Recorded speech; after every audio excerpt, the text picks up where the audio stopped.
The mountains were calling, a deep rumble in the soul, a whisper that echoed through the valleys and soared above the clouds.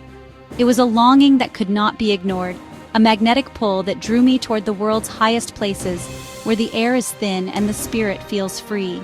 That call was irresistible, promising adventure, challenge, and a chance to discover something deeper within myself. It was as if the mountains themselves were reaching out, inviting me to step beyond the familiar and into the unknown. For me, that call came from Nepal, where Sagarmatha, known to the world as Mount Everest, rises above all else, its summit piercing the heavens and its presence dominating the landscape for miles around. The very name conjures images of adventure, struggle, and triumph. I arrived in Kathmandu, my spirit brimming with anticipation and nerves. The city buzzed with energy, colorful prayer flags fluttered in the breeze, and the scent of incense mingled with the crisp mountain air. Everywhere, trekkers and climbers prepared for their own journeys, each of us drawn by the same irresistible force. But nothing, no photograph, no story, can truly prepare you for the sheer scale and raw, untamed power of the Himalayas. The mountains rise like ancient giants, their snowy crowns lost in the clouds, their slopes carved by time and weather. They are living, breathing entities that command respect from the very first glance. Their moods shift with the weather, one moment serene and inviting, the next wild and forbidding. You feel their presence in every gust of wind and every shifting shadow.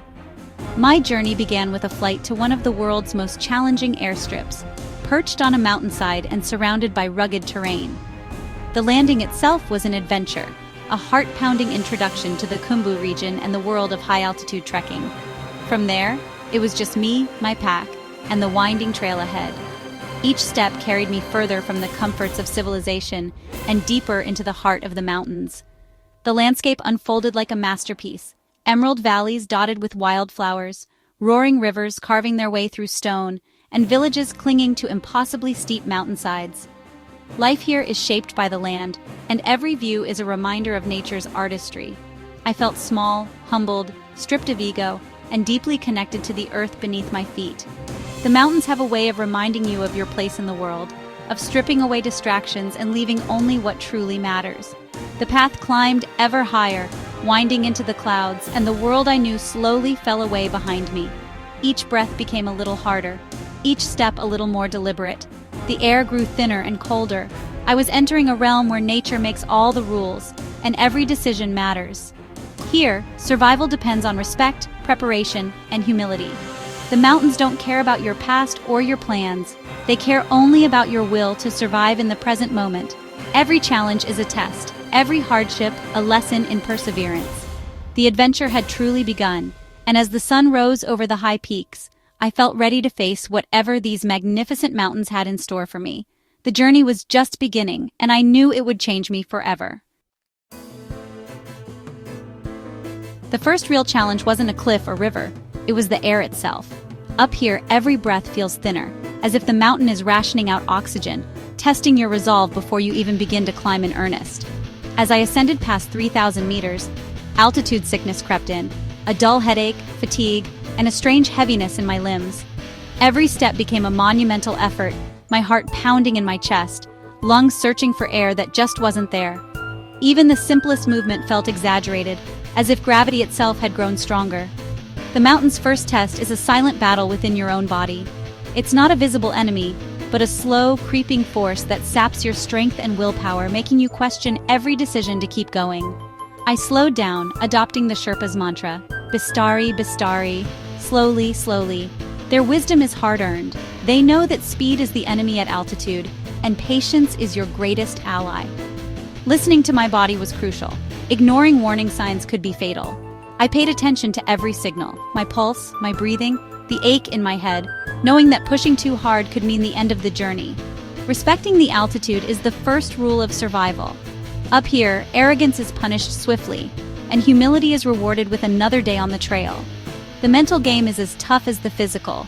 Doubt creeps in, whispering that you're not strong enough, that you should turn back, but you fight it with willpower, drawing strength from the landscape and the knowledge that every step forward is a victory. I focused on small goals.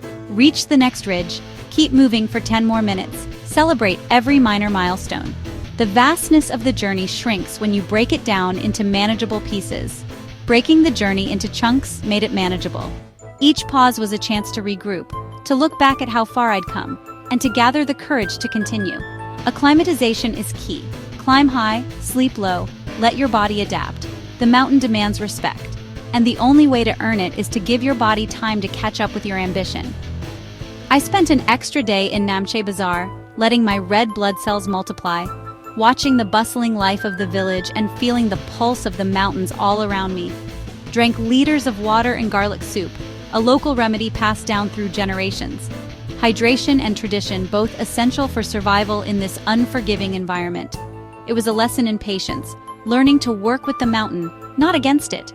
Sometimes the best progress is made by waiting, by letting the mountain decide when you can move forward. The mountain sets the pace, and you have no choice but to follow. Up here, surrendering to the rhythm of the land is the only way to survive, and to truly experience the majesty of the Himalayas. The weather in the Himalayas is notoriously fickle, shifting with a speed and intensity that can catch even the most seasoned trekkers off guard. Up here, the sky is a living thing. One moment calm, the next, a brewing tempest. One moment, the sun shines brilliantly, painting the peaks gold and filling you with hope and energy. The next, a blizzard engulfs you without warning, erasing the landscape in a matter of minutes. I learned this the hard way on a high pass. What began as a clear, peaceful morning quickly turned into a battle for survival. The sky darkened, winds howled, and thick snow began to fall relentlessly. Visibility dropped to zero. The trail I'd been following vanished beneath a blanket of white, leaving me disoriented and alone. In a whiteout, panic is your enemy. The mind races, but fear only clouds judgment and wastes precious energy. I forced myself to stay calm, to breathe deeply, and to think logically about my next move. Moving blindly was too risky. I needed shelter and warmth more than progress. I scanned the landscape for any sign of protection from the biting wind.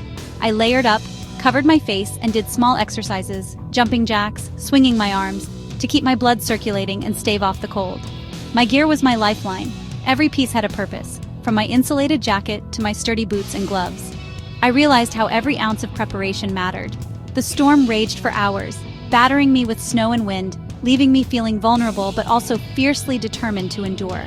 I focused on my breathing, on staying present, and on the hope that the sun would eventually break through the clouds.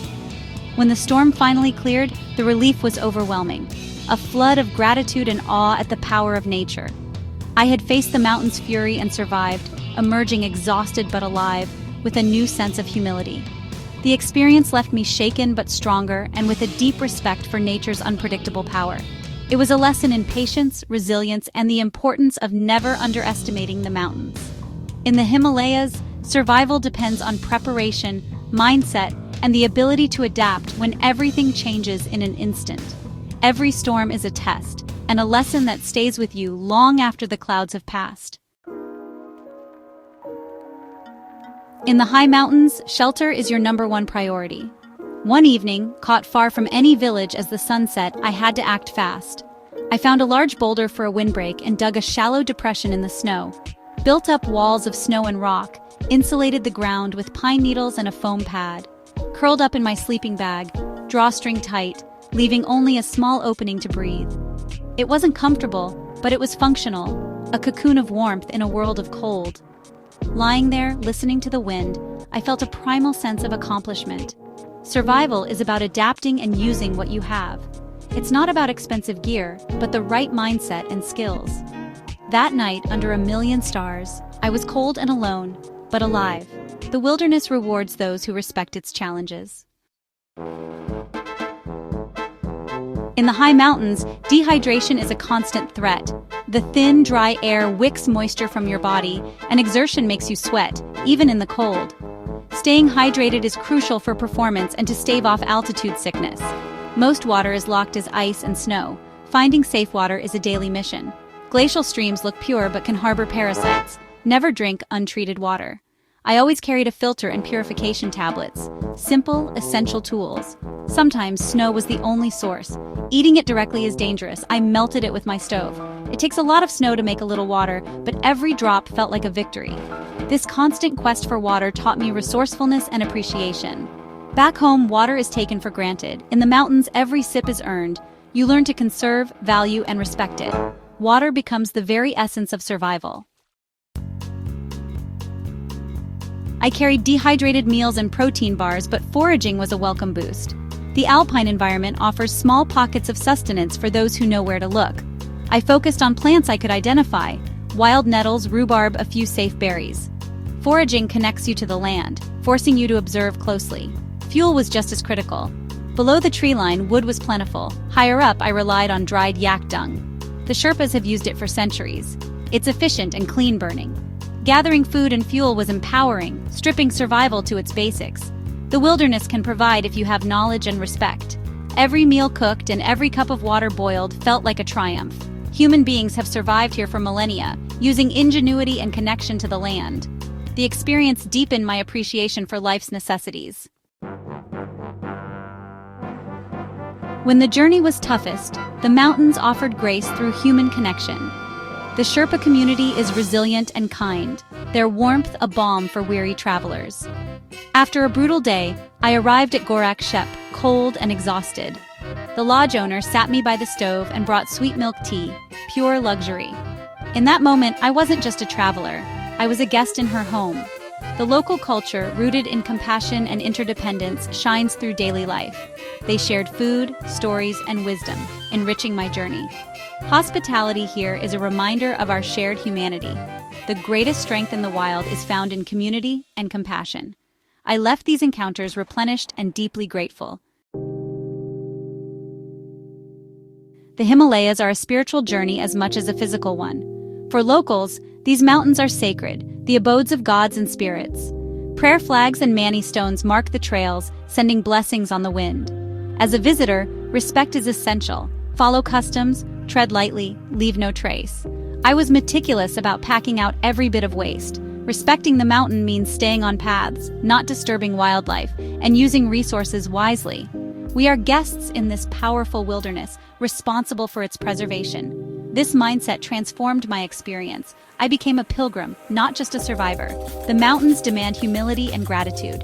By honoring their sacredness, you open yourself to a deeper, more transformative journey. Returning from the high peaks is like waking from a vivid dream. The city feels alien, but something inside you has changed. The mountains strip you down and rebuild you, stronger and more aware. Everyday problems seem small after surviving the wild. The mountains teach you what truly matters: warmth, water, safety, connection. Gratitude becomes your constant companion. In the mountains, you own nothing but appreciate everything. The Himalayas are not conquered, they are experienced. The call of the mountains becomes a permanent echo in your soul. It urges you to keep seeking, striving, and exploring, within and without.